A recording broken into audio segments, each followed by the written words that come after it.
በኢትዮጵያ ቃልዮት ቤተክርስቲያን የሰፈረ ሰላም ቻይና ካምፕ አጥቢያ ቤተክርስቲያን ዓመታዊ የልጆች ክብረ በዓል ተካሄደ።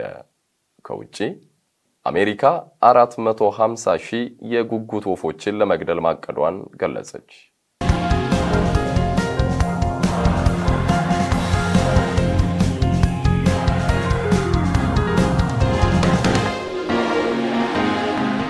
ሰላም የተወደዳችሁ ጌታ ቤተሰቦች ከእግዚአብሔር ከአባታችን ከጌታም ከኢየሱስ ክርስቶስ ጸጋና ሰላም ይብዛላችሁ። ከሕይወት ቴሌቪዥን የሳቱ መረጃዎች ይዘን ቀርበናል። አስጨናቂ ሀብታው መረጃውን በመምራት ከናንተ ጋር ቆያለሁ። አብራችሁን ቆዩ።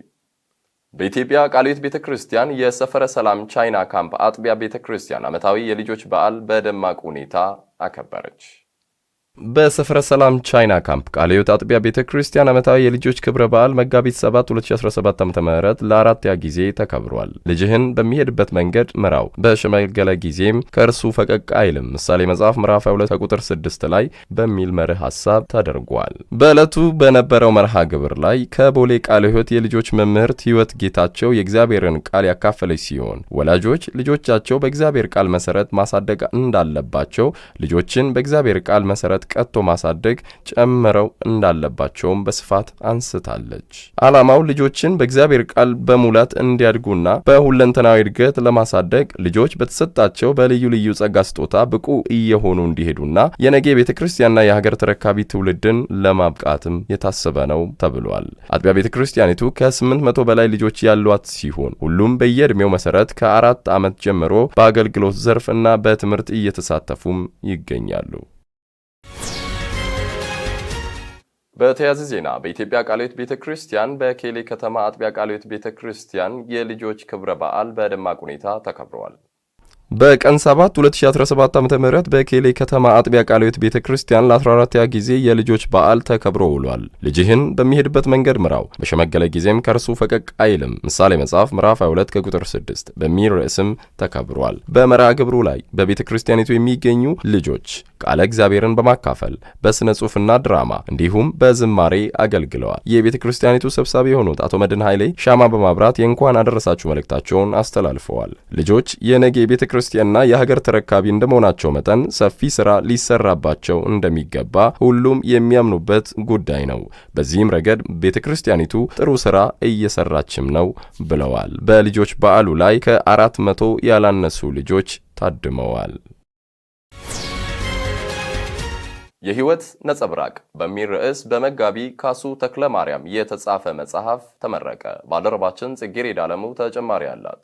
ሚያዝያ 6 2017 ዓ.ም በአቃቂ ቃልዮት ቤተክርስቲያን የሕይወት ነጸብራቅ በሚል ርዕስ በመጋቢ ካሱ ተክለ ማርያም ግለ ታሪክ ላይ የተጻፈው መጽሐፍ ተመርቆ ለንባብ በቅቷል። መጽሐፉን ጽፎ ለማዘጋጀት 3 ዓመታትን ፈጅቶበታል። በምረቃ መርሃ ግብሩ ላይም የቤተክርስቲያኒቱ መሪዎች፣ የጸሐፊው ወዳጅ ዘመድ፣ ቤተሰቡ ተገኝተዋል። የእግዚአብሔርን ቃል መልእክትም ወንድም ማስቻለው ኮራ ያካፈሉ ሲሆን ዘማሪ ኢዮብ አሊ በዝማሬ አገልግሏል። እግዚአብሔር አምላክ የሰራውን ስራ በማሰብ እግዚአብሔርን ለማክበርና በጉባኤ ስሙን ለማስከበር ጸሐፊው ከመጋቢ ካሱ ከሁሉም የሕይወት ገጽታዎች ከሕይወቱና አገልግሎቱ ትውልድ እንዲማር ለማድረግ ነው። በፕሮግራሙ ማጠቃለያ ላይ ረዘም ላሉ ጊዜ መጋቢ ካሱ ተክለ ማርያም ያገለገሉት ከወይራ ቃልዮት ቤተክርስቲያን በብዙ ዋጋ መክፈል ስላገለገሉ በአክብሮት መግለጫ ያደረጉ ሲሆን በተለይም በአቃቂ ቃልዮት ቤተክርስቲያን ውስጥ ያገለገላቸው ሁሉ ያመሰገኑ ሲሆን ባለቤታቸው ጥሩ ወርቅ በቀለ ለዚህ ሁሉ ያበቃቸውን እግዚአብሔርን አመስግነዋል። ስለ መጽሐፉና ስለ ጸሐፊው ምስክርነት በዶክተር መኮንን ከበደ፣ በአቶ ግዛቸው ጥበቡ፣ በወንጌላዊ ማቴዎስ ሃምቤቦ፣ በመጋቢ ምህረት ዮሴፍ ተሰጥቷል። በእግዚአብሔርና በቅዱሳኑ ጸሎት ምክንያት በሕይወት ተርፌ ዛሬ እንዳያችሁት እንደምታዩትም አንድ መጽሐፍ ጽፌያለሁ። የሕይወት ነጸብራቅ የሚል ግለ ታሪኬ ላይ ያተኮረ መጽሐፍ ነው። ይሄ መጽሐፍ ልጽፍ ያሰብኩትኝ ከዛሬ 23 ዓመት በፊት ነበር። ነገር ግን እግዚአብሔር እነዚያን 23 ዓመታት በዝምታ እንዳሳልፍና ሌሎች ትምህርት ነክ ነገሮች ለአባላት ሳስተላልፍ ቆይቼ ከገጠመኝ ከጤና ችግር የተነሳ ያንን የጤና ችግር ካለፍኩ እድሜና ጤና ከሰጠኝ በኋላ በህመም ውስጥ እያለው ነው ይሄንን መጽሐፍ የጻፍኩት። በዋናነት ይሄ መጽሐፍ የተጻፈበት 2 ምክንያት ነው። የመጀመሪያው ምክንያት የረዳኝን ያገዘኝን እግዚአብሔርን ለማክበር ለማመስገን ሲሆን፣ ሁለተኛው ምክንያት ግን ከዚህ ከግል ታሪኬ ውስጥ በርካቶች ይማሩበታል ብዬ አምናለሁ። በውስጡ ግን በርካታ ላነባቸው ጽፋቸውም ላነባቸው የማልወዳቸው ታሪኮች አሉበት። በተለይ የጤናዬ ጉዳይ በብዙ የተፈተንኩበት እግዚአብሔር ምሕረቱን ለኔ ያገነነበት ታሪክ ያለበት መጽሐፍ ነው። ለይሄን መልእክት ለምትሰሙ ሰዎች የማስተላልፈው ሁለት ዋና ነገር ነው። አንደኛ እግዚአብሔር አምላካችን እጅግ መሐሪና በጎ አምላክ እንደሆነ፣ ሁለተኛ በምንም አይነት ሁኔታ ውስጥ ብንሆን አገልግሎት ሊቋረጥ እንደማይችል ከጸሎት ባለፈ በሕክምና በብዙ የረዱኝ ሰዎች አሉና መዘርዘር ስለሚከብደኝ ነው። በጣም ብዙዎች ናቸው በኔ ህይወት ላይ በሕክምናም በገንዘብም በጸሎትም በተለያየ መንገድ ዋጋ ከፈሉና እግዚአብሔር ይባርካችሁ ማለት ፈልጋለሁ። በዚህ መጽሐፍ ውስጥ የተጠቀሱት ጉዳዮች መጋቢ ካሱ በወጣትነት ዘመኑ በጣም አስቸጋሪ ባህሪ እንደነበረው እናነባለን።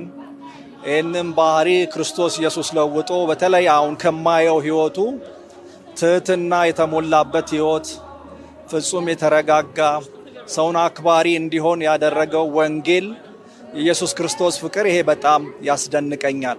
ሽማግሌዎች ቦርድ አባልነት አብረን ስናገለግል እጅግ በጣም ጠንቃቃ የሆነ አገልጋይ ነው። ሁኔታዎችን በእቅድ የሚሰራ ነው። በተለይም ደግሞ በቤተ ክርስቲያን ተከላ በኩል ያደረገው አስተዋጽኦ እጅግ በጣም ትልቅ ነው። አስቸጋሪውን ህይወት ወንጌል ሊለውጥ እንደሚችል የእግዚአብሔርን ፈዋሽነት የእግዚአብሔርን መሐሪነት የምንመለከትበት ነው እና በህይወት ኖሮ ደግሞ ይሄ መጽሐፍ ዛሬ በመመረቁ በጣም ትልቅ ደስተኛ ነኝ። ቤተሰብ ነኝና ባለፉበት መንገድ ባለፉበት ወቅት የነበረው ስሜት እንደዚህ እንደቀላል የሚወራ አልነበረም። ግን እግዚአብሔር በእንደዚህ አይነት ሁኔታ አሳልፎት ለሌሎቹ የሚወራ የሚተርፍ ነገር እግዚአብሔር ስለሰጣቸው በዚህ ደስ ይለኛል። እንደ ቤተሰብ በጣም በቃ አለ የሚባል ነገር አልነበረ ማለት አለቀ በተባለ ነገር ላይ ነበር እግዚአብሔር ጣልቃ የገባው።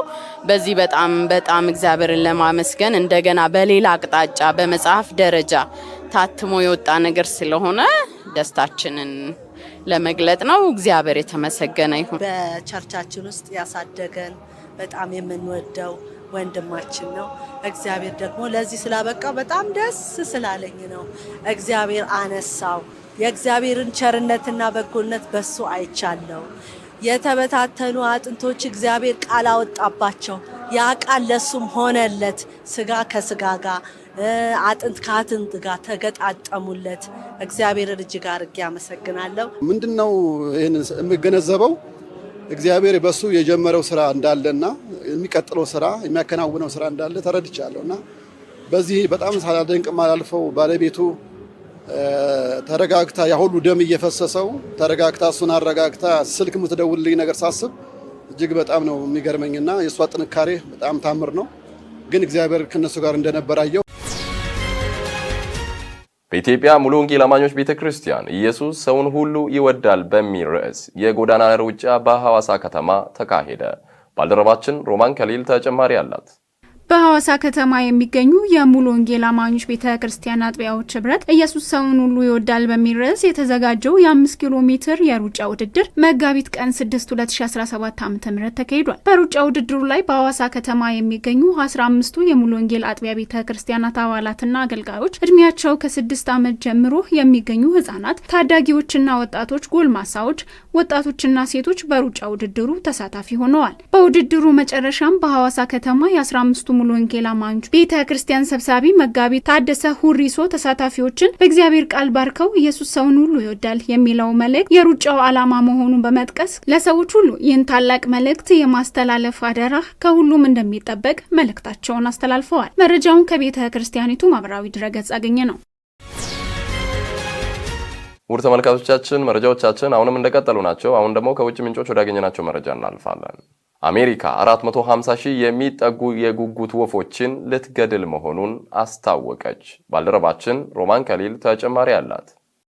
የፕሬዝዳንት ዶናልድ ትራምፕ አስተዳደር ለጉጉት ወፍ ግድያ በአመት $40 ሚሊዮን ለማውጣት በጀት ይዘዋል። አንድ ጉጉት ወፍ ለመግደል $3000 ይፈጃል የተባለ ሲሆን በአጠቃላይም $1.3 ቢሊዮን ያወጣልም ተብሏል። የዓለማችን ቁጥር 1 ልዕለ ኃያል ሀገር የሆነችው አሜሪካ 450,000 ጉጉት የተሰኙ ወፎችን ለመግደል ማቀዷን ገልጻለች። ዩሮ ኒውስ እንደዘገበው ከሆነ የፕሬዝዳንት ትራምፕ አስተዳደር በመጠኑ ለየት ያለ አፈጣጠር ያለው ጉጉት ተብሎ የሚጠራውን ወፍ ለመግደል ዘመቻ አቅዷል። ለዚህ ዘመቻ በአመት $40 ሚሊዮን በጀት ያስፈልጋል የተባለ ሲሆን በአማካኝ ለአንድ ጉጉት $3000 ወጪ ይደረጋል። ሀገሪቱ በአጠቃላይ በቀጣዮቹ 30 ዓመታት በተለይም ከአሜሪካ ውጪ የሚመጡ የጉጉት መንጋዎችን የመግደል እቅድ አስቀምጣለች። ከፍ ያለ መጠን ያለው ጉጉት ወፍ ብዙ አይነት ዝርያዎች ያሉ ሲሆን ከውጪ ሀገራት ወደ አሜሪካ የሚገባው የጉጉት ዝርያ ከዚህ በፊት በሀገር ውስጥ ያለውን ዝርያ እየዋጠ ነውም ተብሏል። የጉጉት መንጋው የሚገኝበት የካሊፎርኒያ ግዛት ምክር ቤት አባላት ግን የዶናልድ ትራምፕን ውሳኔ ተቃውመዋል። አባላቱ የጉጉት ወፎችን ለመግደል ከፍተኛ ወጪ አልሞ ተኳሽ የሚፈልግና ሌሎች የስነ ህይወት ጉዳት የሚያደርስ ነው በሚል እቅዱን እንደተቃወሙ ተገልጿል። የአሜሪካ አሳና የዱር እንስሳ የተሰኘው ተቋም ይህን እቅድ እንዲፈጽመው ኃላፊነት የተሰጠው ሲሆን በዚህም ዓመት ብቻ 2700 የጉጉት ወፎች ይገደላሉም ተብሏል። መረጃውን ካላይን አማሪክ አገኘ ነው። ውድ የቴሌቪዥን ተመልካቾቻችን መረጃዎቻችን የተከታተላችሁትን ይመስል ነበረ። መረጃውን በመምራት አስጨናቂ ሀብታሙ ከመላው የቴሌቪዥን ስቱዲዮ ባለሙያዎች ጋር ከእናንተ ጋር ቆይታ አረኩኝ። ከቀሪው የቴሌቪዥን መሰናዶዎች ጋር መልካም ቆይታ